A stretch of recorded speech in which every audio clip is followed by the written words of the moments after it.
선거가 좀 저는 그렇게 될 줄 알았는데 사실상 보면 거의 이제 야당의 승리로 네. 끝났잖아요. 어쨌든 완화 안 해주면 그거 절대 못 팔거든요. 야당 쪽의 정책이 일단 저는 정책 어떤지. 색깔은 없잖아요. 그래서 총선 이후에 저희 건물 시장에서 그러셨거든요. 총선 이후에 보자. 특히나 이 빌딩 갖고 계신 분들이 멘붕이 좀 많이 오셨어요. 네.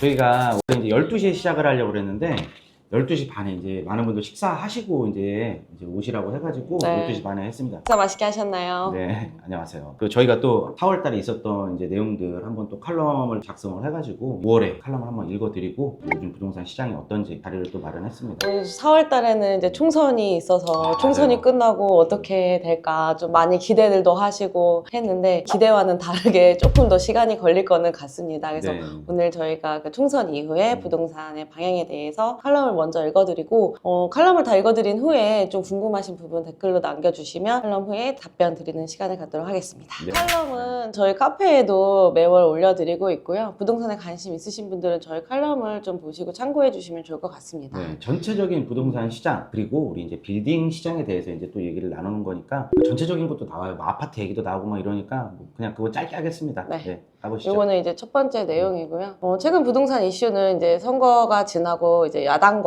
여당의 이제 부동산 정책의 공약이 있었습니다. 야당의 부동산 정책 공약은 이제 기본주택 100만 가구 공급, 임대차법 3법 유지, 그리고 임차인 등록제 도입 및 인센티브 부여, 그리고 부동산의 세제는 다주택에 대한 징벌적 중과세 철폐 반대. 네, 이게 조금 문제였죠. 정리하면 저희가 이제 당장 감세보다는 증세로 갈 것 같고 재건축보다는 이제 임대주택을 더 이제 공급하겠다라는 공약이 있었습니다. 그리고 여당의 부동산 정책 공약을 보시면 공시가격 현실화 계획을 폐지하고 다주택자 규제 완화. 그래서 많은 다주택자 분들이 좀 이 부분에 대해서 많은 기대를 하셨었고요. 실거주 의무 폐지, 그리고 임대차 입법 폐지, 그리고 단기 임대 등록 복원 등이 있었습니다. 그래서 이렇게 여당과 야당의 부동산 정책 방향은 대립이 되죠. 그래도 이 정권에서 이제 추진하고 있는 그런 정책들이 힘을 발휘할 수 있게 선거가 좀 저는 그렇게 될 줄 알았는데 사실상 보면 거의 이제 야당의 승리로 이제 네. 끝났잖아요. 그러다 보니까 우리 현재 정부에서 지금 이제 진행하고 있는 것들, 추진해야 될 것들이 아무래도 힘을 발휘를 하지 못할 것 같아요. 그러다 보니까 이제 아무래도 야당 쪽에서 또 오케이를 안 해주면 쉽지 않을 것 같다는 생각입니다. 근데 당장은 시간이 걸리더라도 시장 상황을 또 지켜봐야 된다고 생각을 합니다. 그렇죠. 근데 저희의 의견을 먼저 조금 얘기를 해주세요. 야당 쪽의 정책이 일단 저희는 정책 어떤지. 색깔은 없잖아요. 아니 근데 정책 의견은 드릴 수 네. 있는 거잖아요. 참고로 저희는 절대 정치적인 색깔은 없습니다. 하지만 이제 저는- 생각하는 부동산 방향은 있잖아요. 그렇죠? 네, 그거 얘기해 주시면 되죠. 저는 우선 지금 이제 전세가가 막 40몇 주째 오르고 있다 막 네. 이런 걸 봤을 때 사실은 지금 전세가가 많이 떨어졌다가 회복하고 있는 시기이긴 한데요. 맞아요. 아무래도 이제 계속 이렇게 다주택자를 규제를 하다 보면 공급이 부족하게 되잖아요. 네. 그렇기 때문에 어쨌든 계속 전세가가 상승할 수밖에 없고 그렇게 계속 이끌어 갈 수는 없다고 생각을 하거든요. 아무래도 다주택자들 그리고 공급이 적어지면 전세가가 또 오르고 그건 또 전세나 월세 사시는 분들에게 또 피해가 오기 때문에 그래서 규제를 완화해 주지 않을까라는 또 기대는 좀 하고 있습니다. 맞아요. 저는 개인적으로는 이제 뭐 건물 시장을 떠나가지고 우리 아파트 시장도 이제 대출 규제를 좀 많이 풀어주고 그리고 이제 어쨌든 뭐 두 채 세 채 있으신 분들도 팔아야 되잖아요. 네. 양도세도 뭐 일시적으로 이제 완화는 살짝 해주셨는데 뭐 그런 세금도 조금 이렇게 줄여주고 하면은 이제 거래도 뭐 활발하게 일어날 거고 어찌됐든 부동산에서 거치는 이 세금들 뭐 취등록세 혹은 이제 뭐 양도세 이 세금들도 뭐 만만치 않잖아요. 그래서 그렇게 해서 좀 우리나라의 그런 돈들이 좀 복지로도 쓰여지고 국가 발전하는 데도 좀 쓰여지고 네. 그랬으면 하는 마음이거든요. 쉽진 않을 것 같다는 생각이 많이 들어요. 그래서 총선 이후에 저희 건물 시장에서 그러셨거든요. 총선 이후에 보자. 많은 분들이 이제 좀 정부 쪽으로 이렇게 이제 여당이 이제 승리를 해서 이제 모든 세금이라든지 뭐 이런 규제들을 풀어줄 거라 이제 예상을 했는데 그게 아니다 보니까 많은 분들이 이제 특히나 이 빌딩 갖고 계신 분들이 멘붕이 좀 많이 오셨어요. 네. 그래가지고 지금 쉽지 않은 상황이기는 합니다. 네. 부동산 이슈에 대해서 또 계속해서 설명을 드리면 첫 번째 이제 공공분양주택 확대입니다. 저희 그때 기억나나요? 2010년에서 13년 정도 맞아요. 때 이명박 네. 정부 시절 맞아요. 때 그때도 이제 공공분양주택이 굉장히 많이 활성화됐었고 맞아요. 그때 이제 많이 조금 혜택을 보신 분들도 많으신데 사실 이거는 너무 좋은 혜택이긴 한데 맞아요. 시간이 좀 걸린다. 그렇죠. 네, 지금 당장 이제 22년도부터 분양들을 많이 못했잖아요. 포기도 하고 PF 맞아요. 실패도 하고 하면서 지금 공급이 점점 줄어들고 있는데 이 이슈도 사실 시간이 조금 걸린다. 당장에 이렇게 늘어날 수는 없기 그렇죠. 때문에 네. 2, 3년 이내에 주택 공급이 빠르게 될 수 있는 상황이 아니다라는 거 제가 지금 설명드렸고요. 국토부에서 발표한 주택 건설 실적을 보면 22년 하반기부터 24년까지 주택 인허가가 계속해서 줄어들고 있습니다.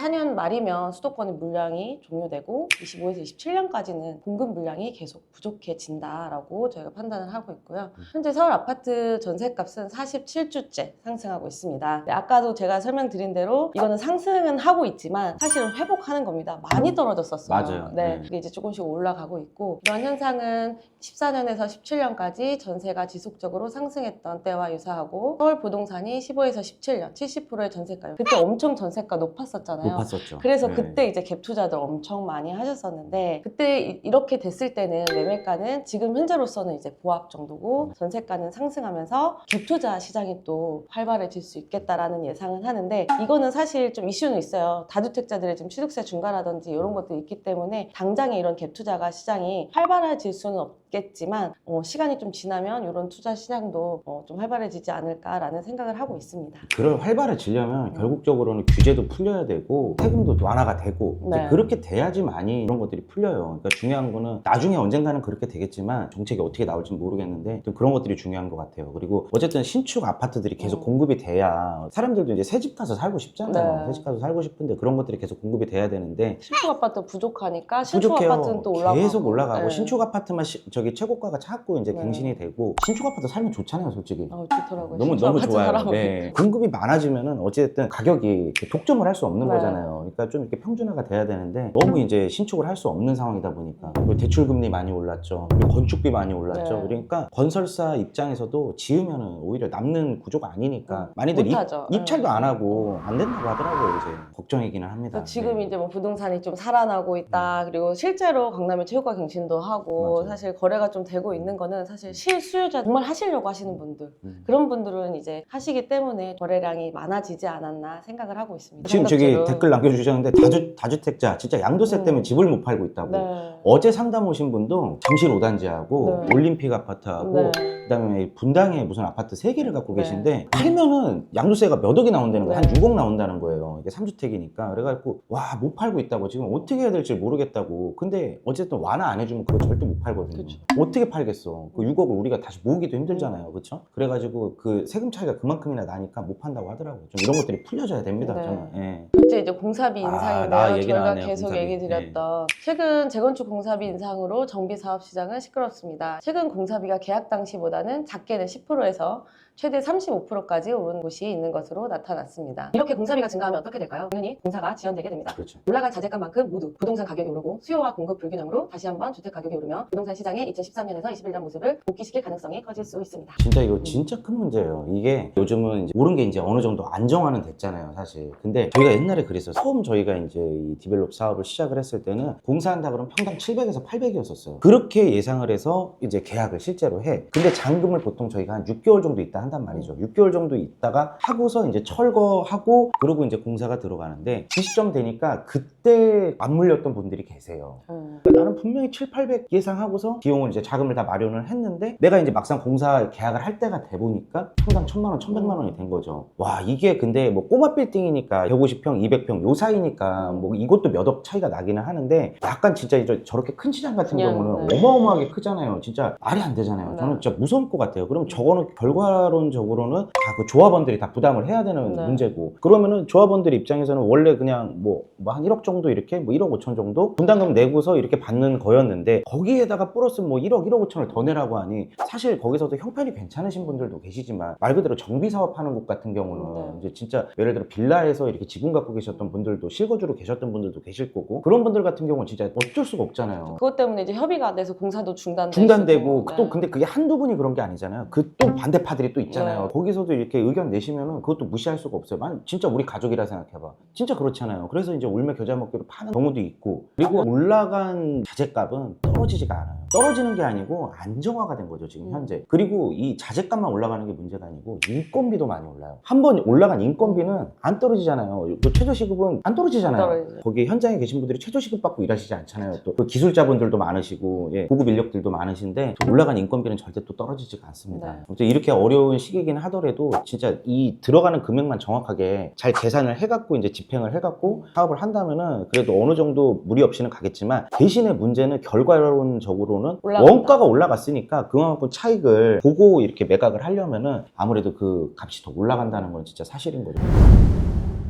그래서 이제 결론을 좀 말씀드리면, 총선 이후 부동산 시장은 공급이 축소될 것이다. 야당 정책이 채택됨에 따라 서울은 향후 2에서 3년간은 공급이 축소될 수도 있지만 그로 인해 임대 시장이 활성화되고 갭 투자에 적합한 환경이 만들어질 가능성도 높아졌습니다. 둘째는 앞으로 신축은 모두 오른다. 그리고 셋째는 회복장의 흐름으로 점차 가고 있다. 부동산은 침체기, 회복기, 상승기, 하락기 총 4가지의 부동산 사이클로 움직인다고 하였는데요. 지금 침체에서 회복장으로 가고 있는 이 시점이 매우 중요한 것인데요. 정부 정책과 수요와 공급, 가격도 서서히 회복장으로 갈 준비를 하고 있는 모습으로 시장이 갖춰지고 있습니다. 네, 근데 제가 방송에서 늘 말씀드리는 게 침체기, 회복기, 상승기, 하락기 저렇게 있잖아요. 보면은 진짜 남들이 안 할 때 해야 돼요. 네. 진짜 이건 국룰이에요, 국룰. 남들이 다 무서워하고 이렇게 막 안 좋은 얘기가 가득할 때 그때 사야 돼요. 그때 사서 진짜 좋은 장에 파는 거, 이거 기본 원칙이거든요. 네. 근데 많은 분들께서는 이런 당시에 보면은 뉴스라든지 주변에 이제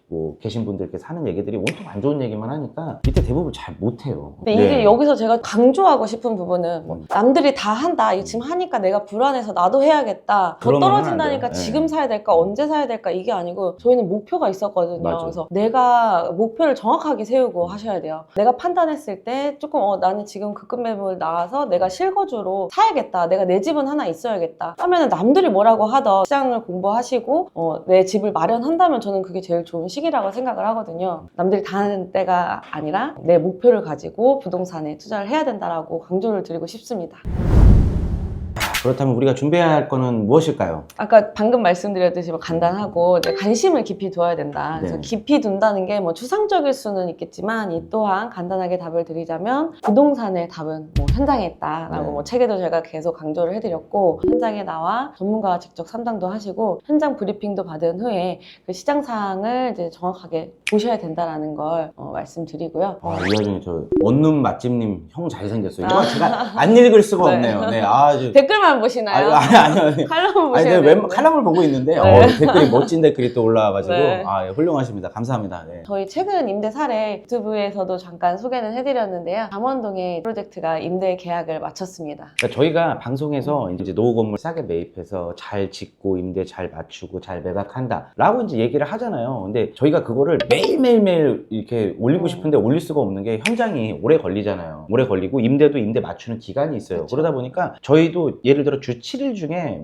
5번을 갖다가 이런 내용을 다 올려드리면 좋은데 저런 것들이 이제 한 달에 한두 번 이런 식으로 나오기 때문에 한 달에 한두 번 그 집중 분석하고 합니다. 그리고 이제 임대가 제일 많이들 얘기를 하는 게 그거였었어요. 야, 이렇게 신축 건물들이 우후죽순 많은데. 막 생겨나고 그러는데 니네 어떻게 도대체 통임대 맞출 거냐라고 의문점을 많이 가져주셨었어요. 네. 근데 저희는 지금까지 해갖고 안 된 게 없고요. 지금 저 잠원동 같은 경우도 나온 지 지금 한 일주일 돼가지고 저희가 바로 임대를 맞춘 거예요. 심지어 바로 옆에 이렇게 그 두 건물이 더 이제 신축 건물이 있었는데 불구하고 저희 건물이 제일 먼저 토임대가 맞춰줬고 그 다음에 보증금 3억에 임대료 3,800만 원. 정말 금액도 잘 받았어요. 금액도 잘 받고 좋은 임차인 들어와가지고 5년 장기 계약을 또 하셨죠. 네. 네, 위치 한번 설명해 주세요. 여기 신사역입니다. 잠원동은 그 신사동의 동생이라고 하거든요. 형과 동생을 한다. 왜 그러냐면 여기 강남대를 기준으로 같은 역을 이용하고 또 비슷한 상권을 이용하기 때문에 잠원동이라 해도 이제 신사역 상권을 이용할 수 있기 때문에 이제 신사동과 비슷하고, 대신에 이제 신사동보다는 임대료나 매매가가 조금 저렴합니다. 그래서 맞아요. 이쪽을 또 찾는 분들이 많습니다. 아무튼 요즘같이 어려운 때도요, 되는 집은 다 됩니다. 네, 맛집은 장사 계속 잘 됩니다. 네. 네, 임차인들이 뭘 원하는지를 잘 아니까 그렇게 짓고, 참고로 저기 지어진 게 저희가 2년 전에 기획을 했던 거잖아요. 그 결과물이 이제 나온 거고, 진짜 지금 요즘 하는 것들은 더 대박입니다, 진짜. 22년도에 계약을 하셔가지고 맞아요. 네. 23년도 한창 신축하시고 맞아요. 이제 올해 상반기에 저희가 마무리 공사 공사하면서 4월 달에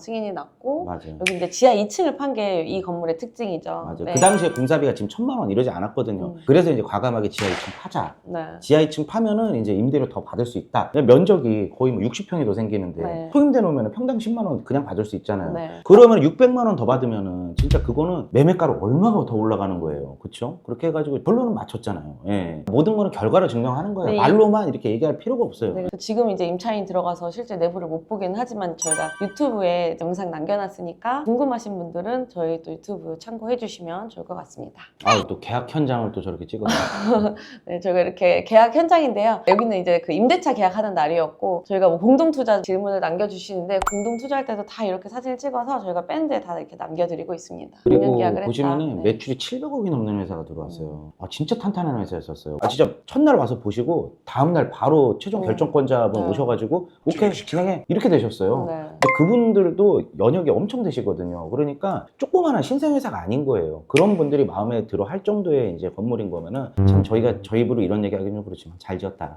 네. 그리고 여기 번지수 나와 있잖아요. 잠원동 23-20번지. 혹시 시간 되시는 분들은 정말 뭐 저 근처에 가면은 맛집 많거든요. 한성독파스도 있고 네. 프로간장게장이 또 네, 있어요. 바로 옆입니다. 네, 거기 드시러 가면서 겸사겸사 한번 가서 현장 한번 보시면 또 좋을 것 같습니다.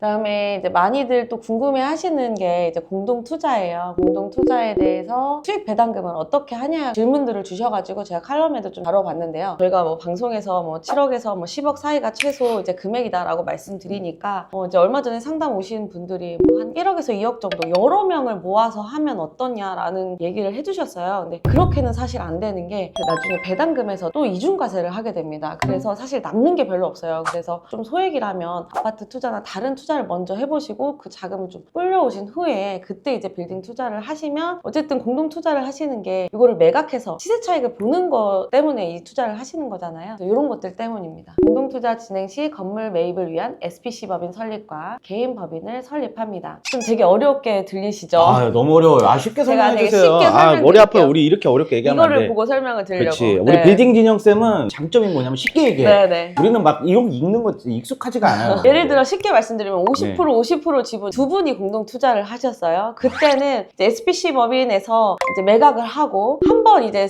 법인세를 내죠. 그러면 개인 법인으로 가져올 때는 이 입금 불산임률 때문에 따로 세금을 내지 않습니다. 그렇지. 이중과세가 안 된다는 이중과세가 얘기죠. 안 됩니다. 그렇죠. 그런데 이 지분 비율이 20%에서 50% 미만일 경우에는 80%만 인정을 해줍니다. 맞아요. 그리고 20%에 대해 또 세금을 내라. 네. 그래서 20%에 대한 금액의 그 비율대로 또 법인세를 내게 돼 있고 이 아까 말씀드린 대로 소액 1, 2억 이렇게 너무 소액분들은 이 지분율이 너무 작아지기 때문에 30%만 인정을 해주고 그 나머지 70%에 대해서 또 세금을 내게 돼 있습니다. 그렇기 때문에 저희가 계산을 해보니까 아 이거 투자해도 그만큼 시세 차익이 많지 않겠는데 라는 판단으로 저희가 지금 이제 많게는 4분 25%씩 네, 내분을 하던가. 25%씩을 하던가 그렇죠. 그러니까 20% 미만 떨어지는 공동투자는 하면 안 되는 거예요. 네. 예를 들어 1억, 1억, 1억 이렇게 하고 10명, 10억. 이거는요, 나중에 남는 돈이 없어요. 네. 이미 세금 한번 내고, 그 다음에 내가 또 개인 법인으로 갖고 올 때 또 세금 내거든요. 그리고 그걸 또 개인 돈으로 갖고 올 때 또 세금 내. 남는 게 없어. 왜 하는 거야? 그래서 공동투자는 제일 좋은 게 50%. 그러니까 예를 들어 10억, 10억 해가지고 두 분이서 하던가, 아니면은 세 분이서 하던가. 이 80%에 대해 그쵸. 나머지에 대한 세금은 네. 또 거기에서 이제 금액에 따라서 맞아요. 뭐 10% 낼 수도 있고 음. 뭐 20% 낼 수도 있기 때문에 네. 그래서 크게 차이가 나지 않더라고요. 그래서 네. 저희가 이렇게 25% 이상 지분으로 하고 있습니다. 이렇게 한 30분간 저희가 저희 칼럼을 한번 읽어드렸고요. 아, 끝났나요? 네, 궁금하신 분들은 네. 저희 카페에 또 와주셔가지고 또 회원 가입해주시고 칼럼을 보시고 또 저희 부동산의 흐름을 또 공부하시면 좋겠습니다. 감사합니다. 네, 감사합니다. 지금부터 좀 이렇게 질문 주시면은 저희가 뭐 질문에 답도 좀 하고요. 그런 시간을 좀 가져보도록 할게요. 현금 20억으로 어느 쪽 개인 투자가 가능할까요? 법인 설립 시 부동산 매매업을 안 하는 이유가 있나요? 그리고 맥스님 자원봉사 하시는 거예요? 아니면 유튜브로 돈 벌려고 하시는 거예요? 궁금합니다. 나이스 킹킹님 이제 편법이네라고 하셨는데 편법은 아닙니다. 저희 편법이 어디 있어요? 없어요. 저희가 네. 뭐 움직이는 돈이 뭐 한두 푼도 아니고 네. 편법이 어디 있어요?